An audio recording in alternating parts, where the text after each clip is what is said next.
La implicación de perdona nuestras deudas como también nosotros perdonamos nos deja a nosotros una gran tarea y un gran desafío. Y es que la medida del perdón de Dios hacia nosotros tiene que ser la misma regla de perdón de las personas que nos han ofendido hacia nosotros.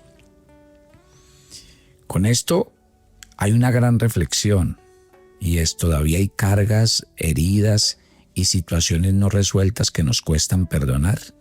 ¿En qué nos ayuda esta oración del Padre Nuestro a soltar estas cargas?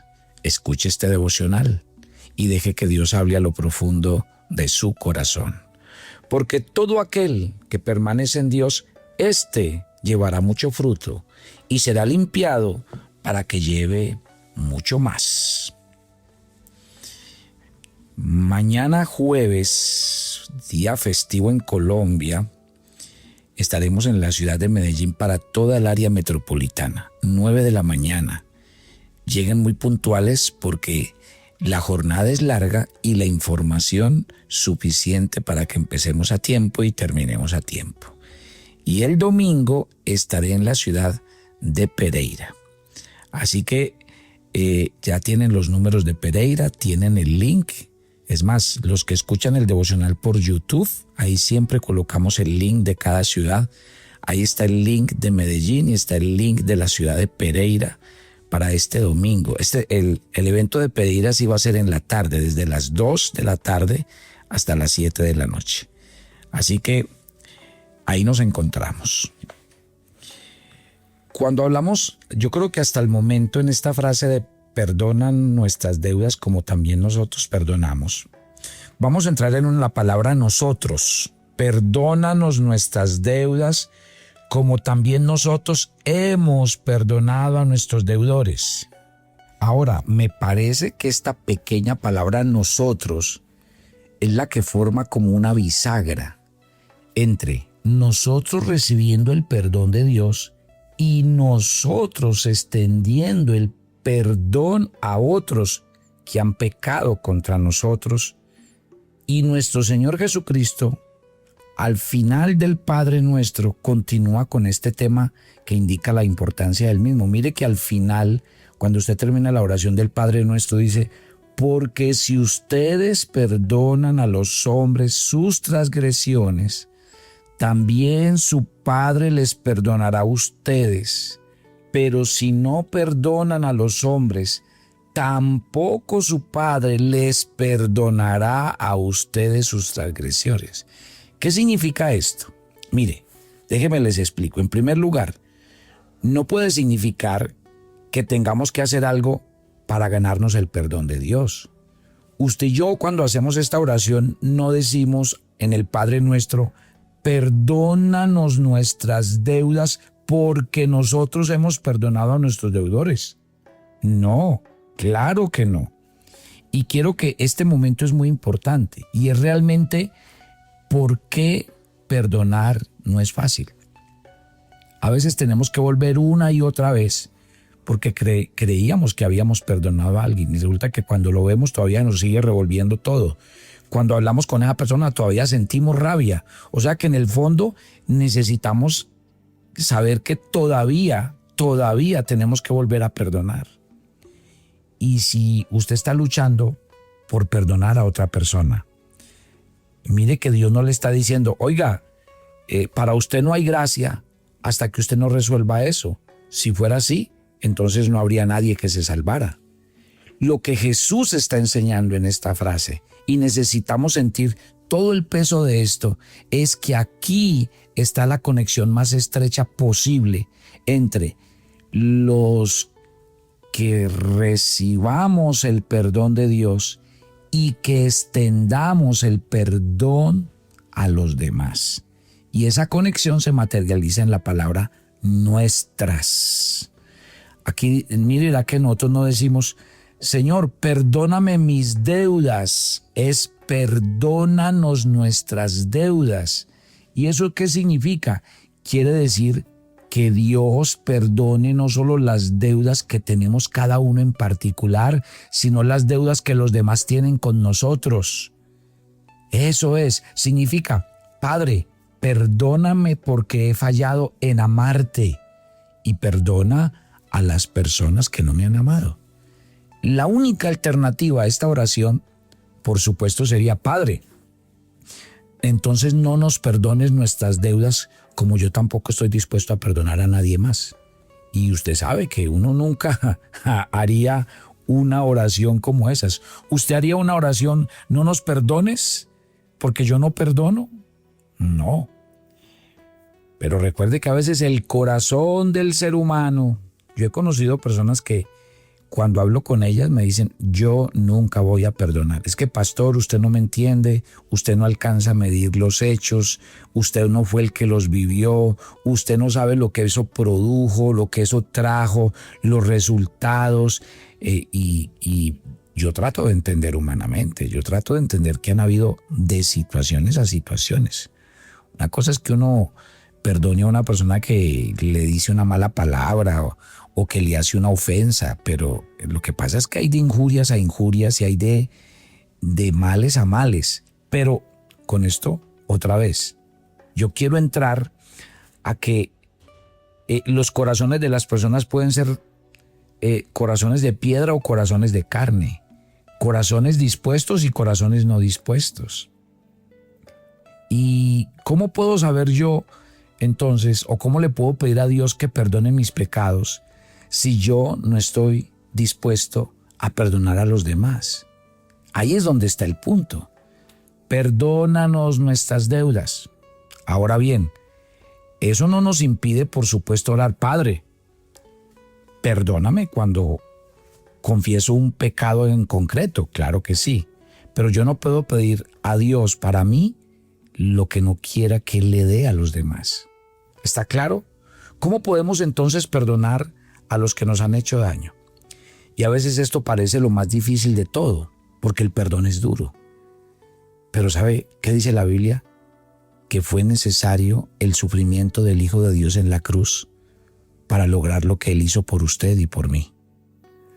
¿Cómo podemos perdonar a los que nos han hecho daño? Bueno, lo primero que hay que decir es que, por supuesto, no es natural. O sea, lo que ocurre de forma natural, lo que ocurre más a menudo, es que tarde o temprano lo que entra en su corazón es lo que termina saliendo de él y eso es lo que transmitimos.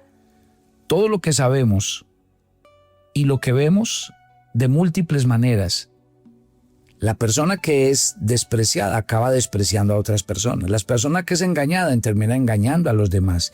Y lo trágico de esto es que el resultado es tan doloroso que acaba haciendo que yo canalizo a través de mí y traigo dolor en la vida de los demás.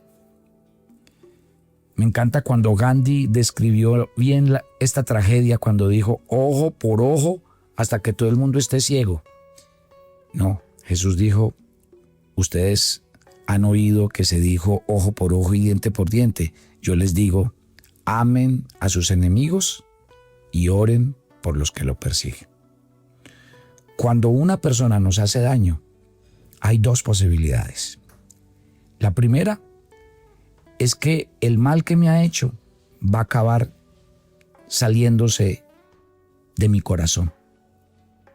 Pero lo otro es que eso que me hizo, yo lo voy a transmitir a los demás y será como una herida, porque fui herido y esa herida la comunico y por eso es que el mundo hoy está como está. ¿Usted no ve cómo habla la gente? Resentida, amargada. Tanta gente que hay herida en el mundo, ¿sabe por qué? Porque sus padres toda la vida les transmitieron odio y rabia. Usted se puede preguntar por qué hay familias que se odian entre sí, sabiendo que hay hijos que ni siquiera se conocieron y que apenas nacieron, porque el odio y la rabia se transmiten a través de las heridas. Y todo el tiempo las llevamos encima. Eso pasa entre los pueblos. Hay pueblos que se odian a muerte. Y entonces uno diría, ¿y por qué han pasado varias generaciones y se siguen odiando? Porque eso también se transmite y se forma y se educa la rabia, la ira. Eso ustedes lo saben. Ahora hay una segunda posibilidad, y es que lo que hicieron conmigo termine ahí y no se transmita a los demás. Eso es lo que la Biblia llama el camino de la gracia.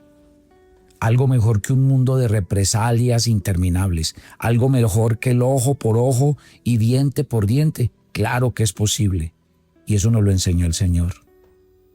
Escuche estas palabras. Primera de Pedro, cuando describe lo que ocurrió mientras Jesús sufría en la cruz, dice lo siguiente: porque para este propósito han sido llamados, pues también Cristo sufrió por ustedes, dejándoles ejemplo para que sigan sus pasos. Miren, Pedro está hablando de nosotros como cristianos, de nuestra vocación en particular, y dice que esa vocación es que cuando seamos agraviados, miremos cómo debemos responder, como lo hizo nuestro Señor y nuestro Salvador. O sea que el Señor nos dio ejemplo, y lo hizo, termina diciendo este pasaje, para que lo que hagamos siga los pasos de Jesús. Ahora, ¿cuál era el ejemplo? Mira el versículo siguiente. Estoy leyendo Primera de Pedro en el capítulo 2, en el versículo 21. Pasen al versículo 22. Cuando leemos el versículo 22 dice: quien cuando lo ultrajaban no respondía ultrajando. Piensen en el Señor Jesús en la cruz. Se burlaron de él, lo avergonzaron, lo insultaron y lo trataron con absoluto desprecio. Eso fue lo que padeció Jesús. Y podría haber llamado a 12 legiones de ángeles para que se vengaran de él y lo bajaran de la cruz. Jesús no lo hizo. ¿Qué hizo? Bueno, Pedro nos dice, cuando padecía, no amenazaba, sino que se encomendaba a aquel que juzga con justicia. Y mire esto. ¿Cómo lo hizo Jesús? ¿Sabe cómo lo hizo? Acuérdese que en la cruz él dijo estas palabras: Padre, perdónalos porque no saben lo que hacen. Entonces, cuando yo miro esta asombrosa descripción que nos hace el apóstol Pedro de lo que ocurrió realmente en la cruz, eso lo hizo Jesús para que se liberara este perdón. Él mismo llevó nuestros pecados en su cuerpo sobre el madero. Eso es lo que él hizo. Y lo hizo para que muriéramos al pecado, viviéramos a la justicia, y es por sus heridas que somos curados. Las vergüenzas, las burlas, los escupitazos, las injurias, el desprecio que se vertieron sobre Jesús, y luego la culpa de nuestros pecados, todo recayó sobre él, pero él no lo transmitió. Él lo llevó en su cuerpo sobre el madero y dijo en efecto: esto se termina aquí. Así que, mis queridos hijos de Dios, así fuimos perdonados, y por eso es que hoy tenemos paz para con Dios. Entonces Pedro nos dice: sabemos que en la cruz el Señor Jesucristo hizo expiación por nosotros y nunca podremos hacer expiación por el mundo. Esto es algo que Él hizo, nunca podrá hacerse de nuevo y solo Él lo pudo haber hecho. Pero en ese mismo sentido, el mismo sufrimiento de Cristo en la cruz es un ejemplo para que nosotros, que debemos seguir sus pasos y nunca nos parecemos más al Hijo que cuando elegimos perdonar. Gloria a Dios. Piense qué cosas no han sido resueltas en su vida, qué cargas hay por soltar. Recuerde que cuando usted perdona, su corazón se libera. Recuerde que cuando usted perdona, hay un refrigerio espiritual en su ser. No importa qué pase al frente suyo, lo importante es que su corazón sea libre y sea nuevo. Tome su agenda devocional para el día de hoy. Hoy es el día 218 en su agenda y estamos leyendo el segundo libro de Reyes, capítulo 23. Yo le dije que había una espectacular historia entre el capítulo 22 y 23. Ya vimos lo que hizo Josías cuando encontró el libro, su actitud. Ahora vemos cómo él consagra su vida y la de un pueblo completo. Lea este pasaje y una vez que sea una oportunidad para que usted consagre su vida a Dios. Padre, gracias por esta mañana. Gracias por tu palabra. Y gracias porque yo creo que nosotros no podemos tener mejor ejemplo cuando se trata de perdonar.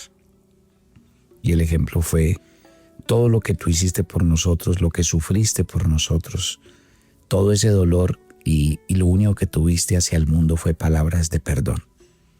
Nada de agravio, nada de pagar mal por mal, nada de diente por diente. Y yo te pido, Señor, que esta oración nos lleve a tener mejores relaciones interpersonales, mejores relaciones de familia, mejores relaciones de matrimonio, mejores relaciones de empresa, negocios, que cada día seamos conscientes, Señor, que no tenemos excusa para no perdonar. Oro por cada oyente de Maná y te pido que la vida de cada uno sea edificada y enseñada por Él y que su palabra siga siendo de nosotros personas nuevas y diferentes. Nos encomendamos a ti y pedimos tu bendición. Y yo los espero mañana en otro tiempo devocional. Bendiciones para todos.